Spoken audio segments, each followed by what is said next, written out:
Hollow Creek était connu pour ses forêts luxuriantes et ses sentiers de randonnée sereins. Niché au cœur des Appalaches, il était devenu un haut lieu touristique pour ceux qui cherchaient à échapper à l'agitation de la vie urbaine.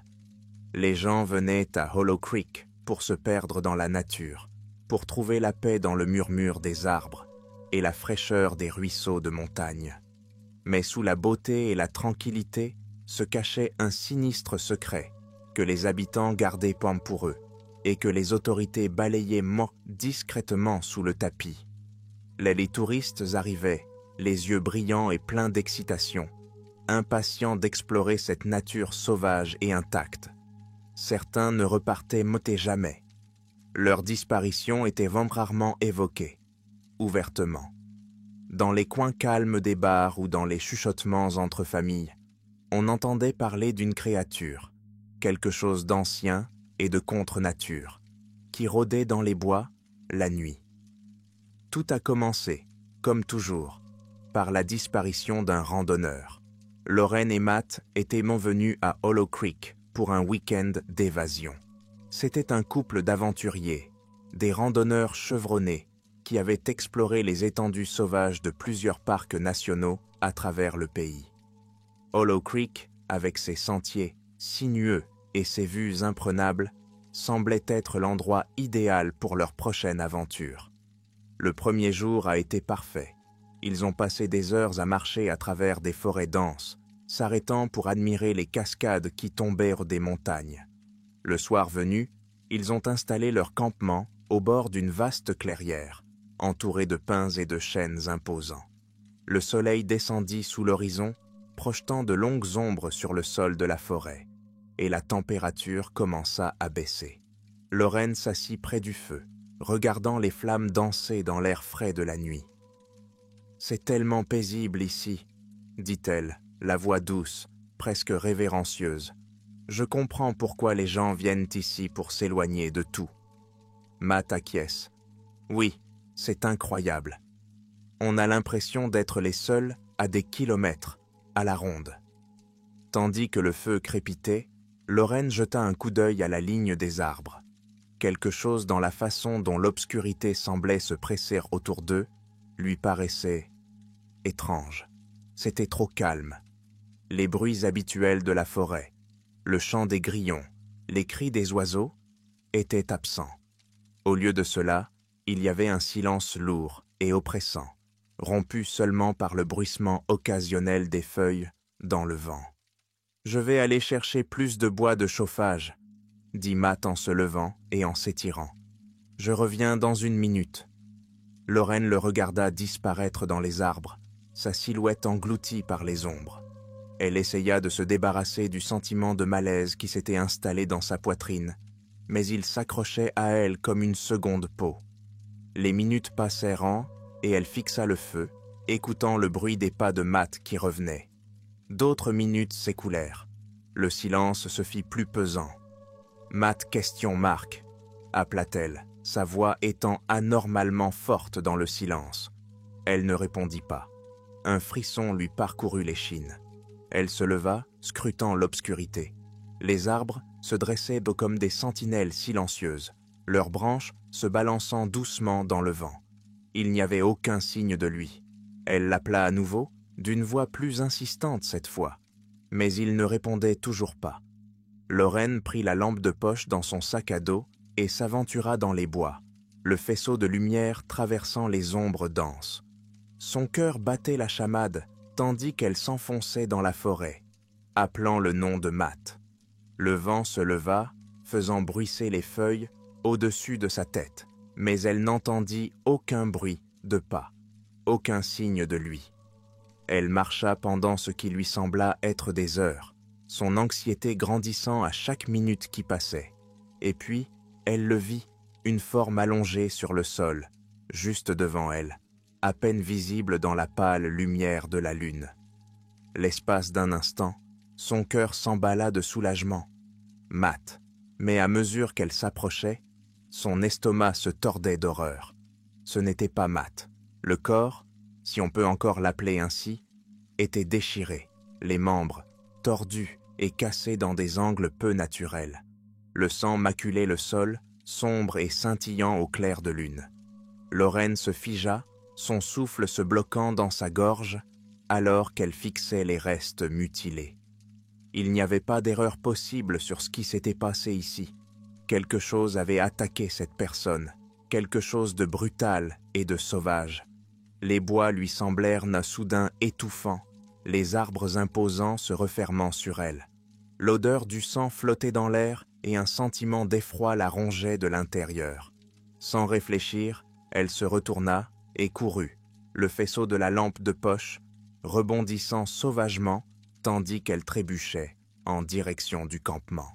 Lorsqu'elle arriva à la clairière, le feu était presque éteint.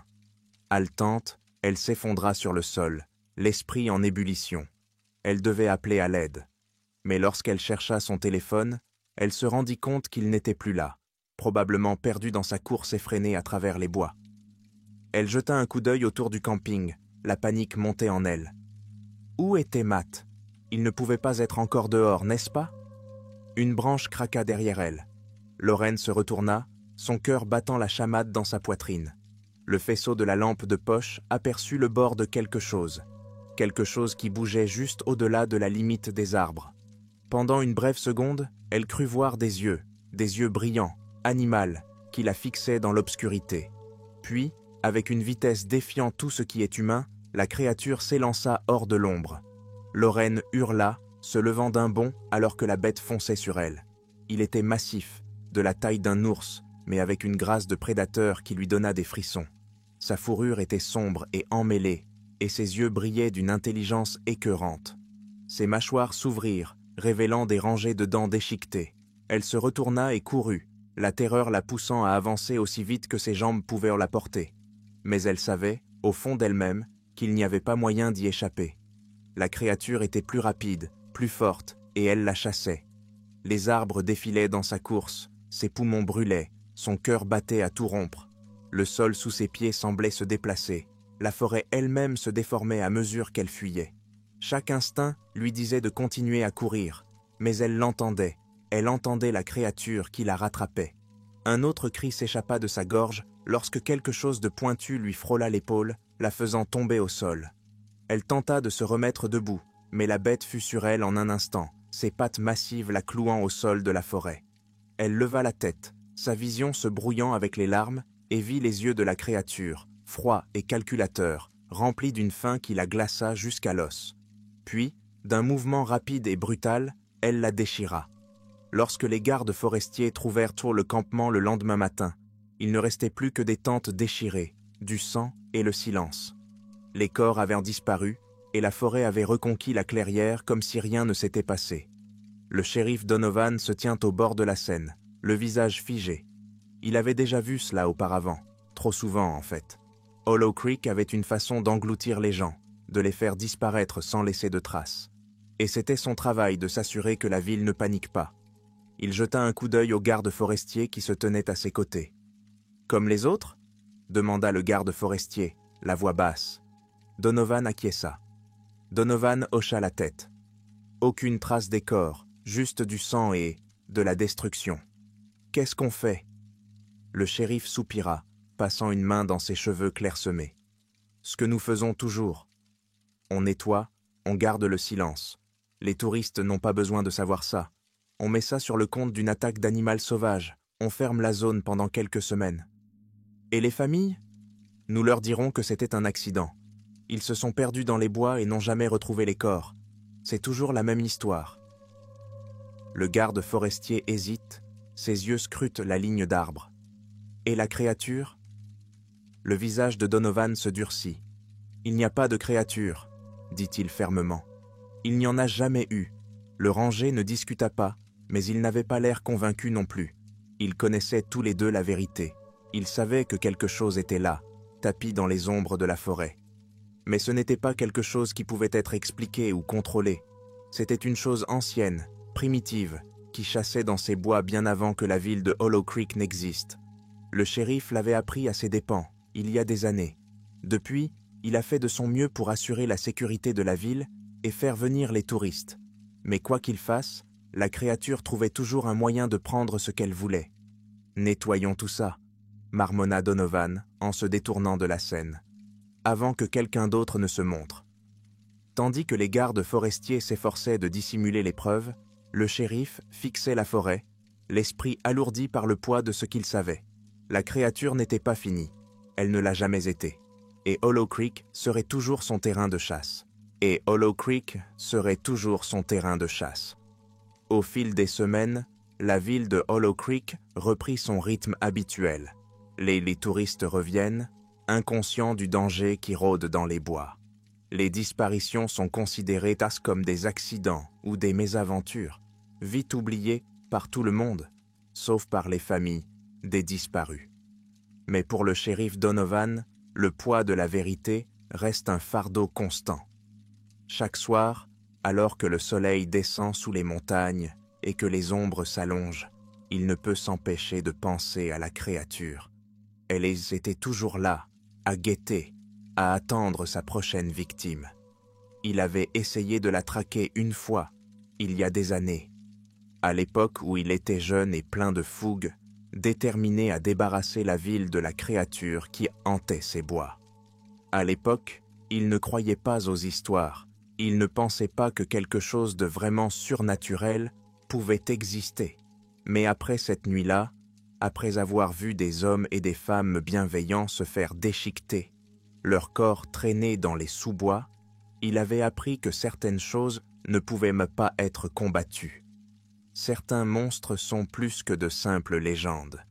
La sécurité de la ville avait un prix.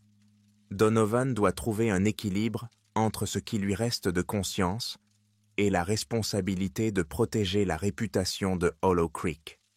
L'industrie du tourisme permettait à la petite ville de survivre, même si cela signifiait dissimuler la vérité. Mais au fil des années, les mensonges se font plus lourds. Chaque fois qu'il croisait le regard d'une famille en deuil, la culpabilité le rongeait. 2 mois après la dernière attaque, un nouveau groupe de touristes arrive à Hollow Creek. Ils sont jeunes, pleins d'énergie et à la recherche d'une aventure. Un groupe de 5 amis, Luke, Abby, Sarah, Tom et Jason, qui avaient entendu parler des vues imprenables et des sentiers de vierges qu'offrait Hollow Creek. Les brochures donnaient Ginny l'impression d'un paradis et ils se sont empressés de s'inscrire dans une cabane locale nichée à l'orée de la forêt. Ils ont tous fait de la randonnée ensemble pendant des années, habitués à relever les défis de la nature. Ce voyage ne devait pas être différent. Ils sont arrivés un jeudi après-midi, ont défait leurs bagages et se sont immédiatement mis à explorer l'un des sentiers recommandés par les habitants. Les premiers jours ont été sans histoire, longues randonnées, feu de camp près de la cabane et rires qui résonnaient dedans les arbres. Ce n'est qu'à partir de la 4e nuit que les choses ont commencé à se gâter. Luke avait toujours été le plus aventureux du groupe. Il aimait repousser les limites, explorant souvent des zones que les autres évitaient. Cette nuit-là, il proposa de s'enfoncer plus profondément dans la forêt, au-delà des sentiers balisés. « Trouvons quelque chose de nouveau », dit-il avec un sourire malicieux, sa lampe de poche se balançant dans l'air frais de la nuit. Abby et Sarah hésitent, mais les autres, pris par l'excitation, accepteront. Elles préparèrent des bagages légers, juste leur lampe de poche, quelques bouteilles d'eau et quelques snacks, et s'enfoncèrent dans les bois sombres. La nuit, la forêt est différente de la journée. L'air était plus frais et les sons de la forêt étaient l'un de plus aigus, plus prononcés. Les arbres semblaient plus grands. Leurs ombres s'étendaient à l'infini dans le ciel. Plus ils s'enfonçaient, plus le sentiment d'isolement augmentait. C'était comme si la forêt elle-même les engloutissait tout entiers. Au fur et à mesure qu'ils marchaient, Jason commença à remarquer quelque chose d'étrange. Les bruits habituels de la forêt, le bruissement des animaux, le chant des grillons, s'étaient entus. Le seul son était le doux crissement des feuilles sous leurs pieds. « Hé, vous avez entendu ça ?»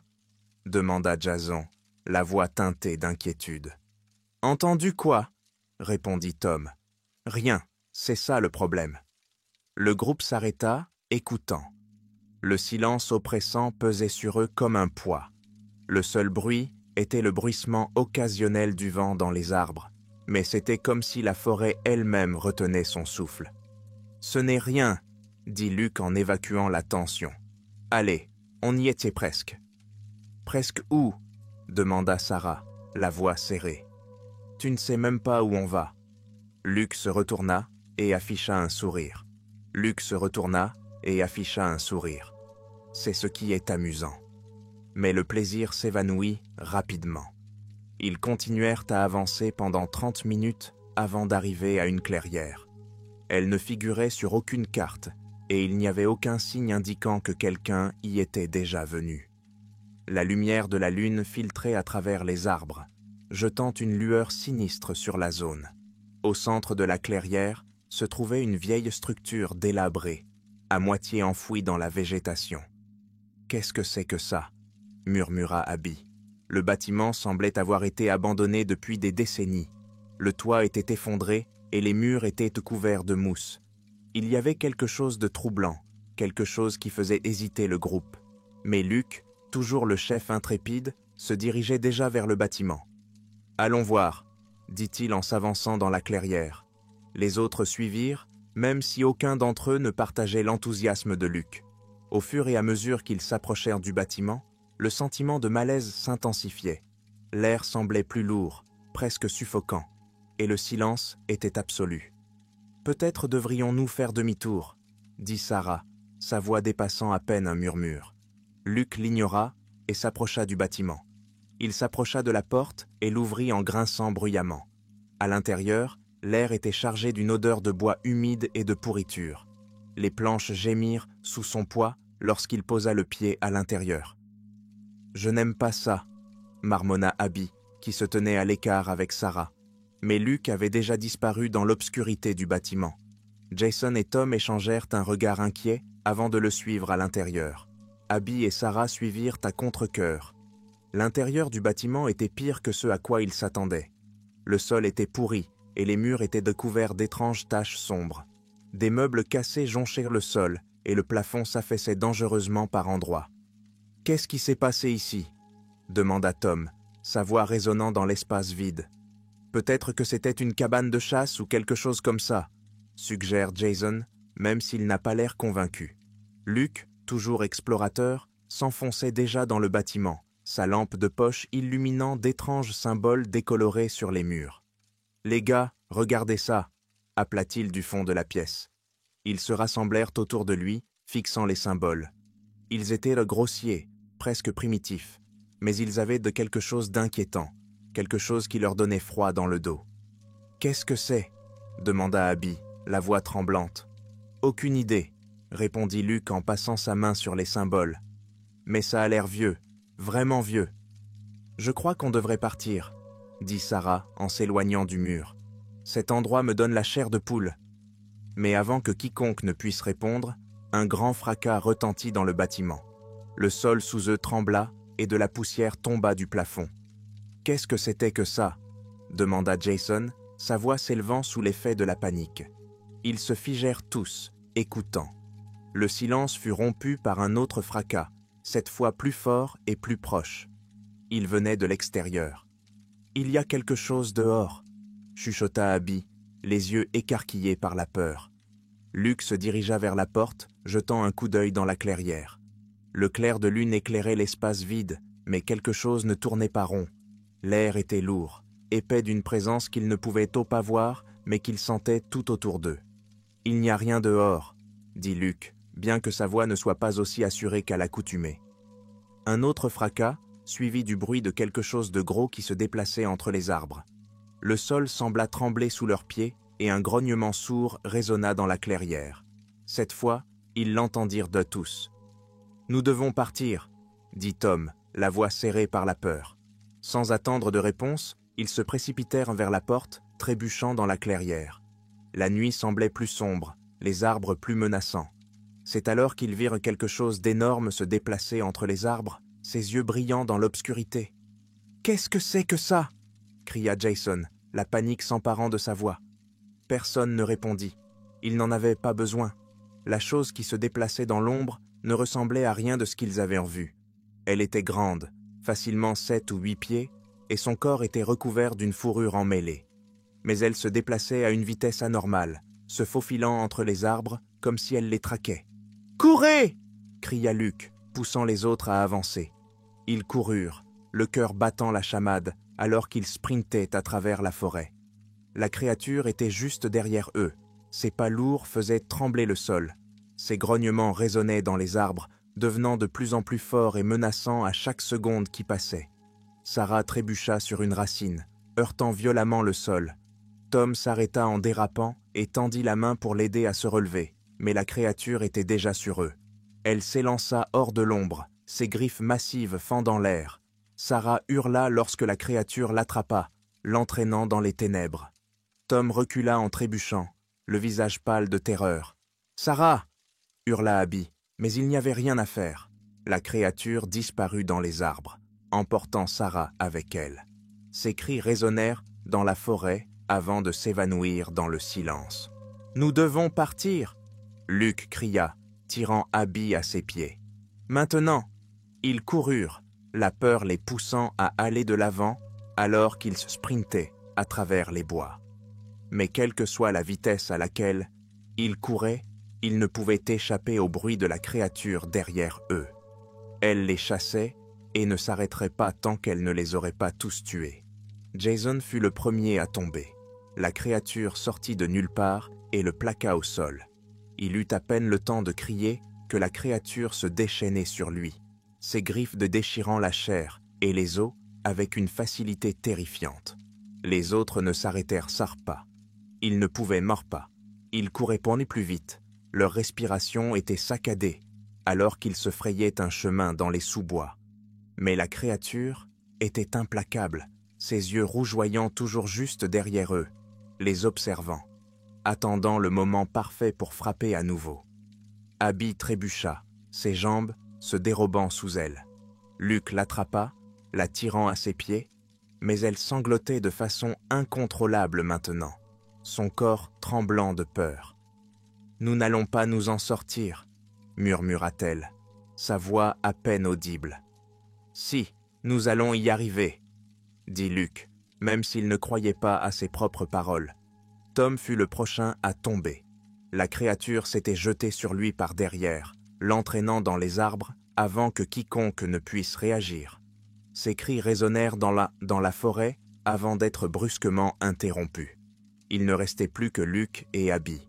Ils pouvaient entendre la créature derrière eux, entendre la façon dont sa respiration lourde résonnait dans les bois, un rappel glacial qu'il était impossible de s'échapper. L'esprit de Luke s'emballa tandis qu'il tirait Abby à travers les épais sous-bois, ses pensées obscurcies de par la peur. Il pouvait sentir son corps trembler à côté de lui, ses respirations superficielles et paniquées. « Continue à courir !» souffla-t-il, la voix rauque à cause de l'effort. « Ne t'arrête pas, Abby. Nous pouvons y arriver. » Mais au fond de lui, il savait qu'il ne faisait que prolonger l'inévitable. La créature, quelle qu'elle soit, les avait éliminés un par un, les entraînant dans l'ombre comme des proies. Il n'en restait plus que 2, et ce n'était qu'une question de temps avant que la bête ne passe à l'action. La forêt semblait s'étendre à l'infini, ses arbres se refermant autour d'eux comme s'ils étaient pris au piège d'un cauchemar vivant. Chaque pas semblait plus lourd, chaque respiration plus laborieuse. Le grognement lointain de la créature se fit plus fort, plus agressif, et Luke sut qu'elle était proche. Soudain, Abby trébucha à nouveau, ses jambes se dérobant sous elle, et elle tomba sur le sol de la forêt. Luke se retourna pour la relever, mais il vit l'horreur dans ses yeux, large et flou, comme si elle avait déjà accepté son destin. « Non !» chuchota-t-il en la secouant brutalement. « Abby, allez, lève-toi !» Mais elle était figée, le corps rigide de peur. Son regard était fixé sur quelque chose derrière Luke, quelque chose qui faisait trembler ses lèvres, comme si elle voulait crier, mais n'y parvenait pas. Il se retourna, l'effroi s'emparant de son estomac. La créature était là, émergeant des ombres, plus grande et plus terrifiante qu'il ne l'avait imaginé. La créature se tenait droite, sa fourrure mate scintillant à la faible lumière de la lune. Ses yeux brillaient d'une fin contre nature, et ses longues dents dentelées dégoulinaient de sang. Il se déplaçait avec une grâce de prédateur, son corps massif s'écoulant comme un liquide à travers les arbres, tandis qu'il avançait vers eux. Luke sentait son cœur battre dans sa poitrine, la sueur froide couler dans son dos. C'était ça, il n'y avait pas moyen d'y échapper. Abby cria alors, un hurlement de terreur pure qui résonnait dans les arbres. Le son fit sursauter Luke. Sans réfléchir, il attrapa une branche proche, la brandissant comme une arme, alors qu'il se tenait entre Abby et la créature. « Restez en arrière !» cria-t-il, même si sa voix était empreinte de peur. La créature fit une pause, penchant la tête sur le côté, comme si elle s'amusait de la tentative futile de Luke de se défendre. Puis, avec un grognement qui glaça le sang de Luke, elle s'élança vers l'avant. La force de l'attaque le projeta en arrière, la branche s'envolant de ses mains, tandis que les griffes massives de la créature fendaient l'air. La douleur explosa dans son flanc lorsque la bête passa ses griffes sur son torse, faisant gicler le sang dans la terre. Luke hurla, s'agrippant à son flanc, alors qu'il se relevait en trébuchant. Les yeux luisants de la créature le transperçaient, et il savait qu'elle jouait avec lui, faisant traîner sa souffrance avant de le tuer définitivement. « Cours !» Luke cria à Abby, sa voix brisée par le désespoir. « Partez, sortez d'ici !» Abby, paralysée par la terreur, sortit enfin de son état de choc. Elle se leva en titubant, des larmes coulant sur son visage, alors qu'elle regardait Luke une dernière fois. « Je suis désolée, » murmura-t-elle, la voix tremblante de culpabilité. Puis, elle se retourna et courut. Luke la regarda disparaître dans les arbres, sa vision se brouillant sous l'effet de la douleur. Il essaya de se lever, mais ses jambes se dérobèrent et il s'effondra sur le sol. La créature le surplombait, son haleine chaude balayant son visage alors qu'elle se penchait pour inspecter sa proie. Pendant un bref instant, Luke croisa le regard de la bête et il vit quelque chose dans ses orbes rougeoyants, quelque chose d'ancien et de malveillant, quelque chose qui existait dans les ombres de cette forêt depuis des siècles. Et puis les mâchoires de la créature se sont refermées sur sa gorge, et tout est devenu noir. Abby courut jusqu'à ce que ses jambes brûlent, jusqu'à ce que les arbres se confondent dans une brume étourdissante d'obscurité et de peur. Elle ne savait pas depuis combien de temps elle courait, mais elle ne pouvait pas s'arrêter. Le son des cris de Luke résonnait encore dans ses oreilles, rappel obsédant de ce qu'elle avait laissé derrière elle. Mais la forêt semblait sans fin, un labyrinthe impénétrable qui n'offrait aucune échappatoire. Chaque tournant se ressemblait, chaque arbre était le reflet du précédent. La panique s'empara de sa poitrine, ses respirations se firent saccader, alors qu'elle se rendait compte qu'elle était perdue. Elle avança en trébuchant, sa vision se brouillant, alors que l'épuisement menaçait de l'envahir. Son esprit s'emballa, la peur la rongeant de l'intérieur. Où était le sentier? Où était la sécurité de la cabane? La nuit semblait se refermer sur elle, l'obscurité pesant d'un poids écrasant. Chaque bruissement de feuilles, chaque craquement de branches faisait battre son cœur. Elle était certaine que la créature la suivait toujours, tapie juste au-delà de sa ligne de mire, attendant le moment idéal pour frapper. Et puis, au loin, elle l'aperçut, une faible lueur à travers les arbres. L'espoir s'empara de sa poitrine tandis qu'elle se dirigeait vers elle en titubant, ses jambes tremblant sous elle. Ce devait être la cabane, elle y était presque. La lumière s'intensifiait à mesure qu'elle approchait et, avec un grand soulagement, elle déboucha dans la clairière. Mais le spectacle qui s'offrit à elle n'était pas celui auquel elle s'attendait. Ce n'était pas la cabane, c'était une maison, une grande maison, délabrée qui semblait abandonnée depuis des années. Les fenêtres étaient sombres, la peinture s'écaillait sur les murs, la porte d'entrée pendait de travers sur ses gonds, et le porche s'affaissait sous le poids de la décrépitude. Abby se figea, le cœur serré. Ce n'était pas normal. Elle n'avait jamais vu cette maison auparavant. Comment avait-elle atterri ici? Le bruit d'une brindille claquant derrière elle lui fit ressentir une secousse de peur dans tout le corps. Elle se retourna, les yeux écarquillés de terreur, mais les bois étaient immobiles. La créature n'était pas loin. Elle le savait. N'ayant pas d'autre choix, Abby se précipita vers la maison.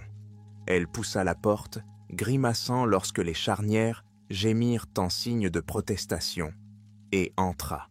L'air était chargé de poussière, et une odeur de moisissure flottait sur les murs. Elle claqua la porte derrière elle, ses mains tremblant lorsqu'elle la verrouilla. Elle resta un moment dans l'obscurité, respirant à petits coups, paniquée. Le silence était assourdissant, rompu seulement par le bruit lointain du vent qui hurlait dans les arbres. Ses yeux s'adaptèrent à la faible lumière, et elle vit que la maison était en plus mauvais état qu'elle ne l'avait pensé. Les lattes du plancher pourrissaient, et les murs étaient jaunes recouverts d'un papier peint délavé et décollé.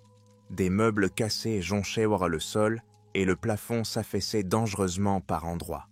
Mais c'était un abri, c'était une sécurité. Du moins, c'est ce qu'elle se dit. Abby s'enfonça dans la maison, ses pas résonnant dans le vide. Elle devait trouver un endroit où se cacher, un endroit où elle pourrait attendre le matin. Une fois le soleil levé, la créature se retirerait et elle pourrait retourner à la civilisation. Alors qu'elle atteignait le centre de la maison, un craquement soudain la fit se figer. Le bruit venait d'en haut, quelque chose bougeait dans les planches du plancher. Son cœur bondit dans sa gorge. Elle n'était pas seule. Avant qu'elle ne puisse réagir, le plancher au-dessus d'elle gémit bruyamment, et une pluie de poussière et de débris tomba du plafond. Elle recula en trébuchant, les yeux écarquillés par la peur, en levant les yeux. C'est alors qu'elle la vit. La créature était là, tapie dans l'ombre de l'étage supérieur, ses yeux luisants fixés sur elle. Elle l'avait suivi. Elle avait attendu, l'observant d'en haut, attendant le moment où l'espoir reviendrait. Avec un grognement terrifiant, la créature sauta de l'étage supérieur, son corps massif s'écrasant au plafond lorsqu'il atterrit devant elle. Abby hurla, son 2 heurtant le mur alors qu'elle s'enfuyait, mais la bête était trop rapide. Elle s'élança vers l'avant, ses griffes fendant l'air. Abby se baissa, évitant de justesse le coup tout en se précipitant vers l'arrière de la maison.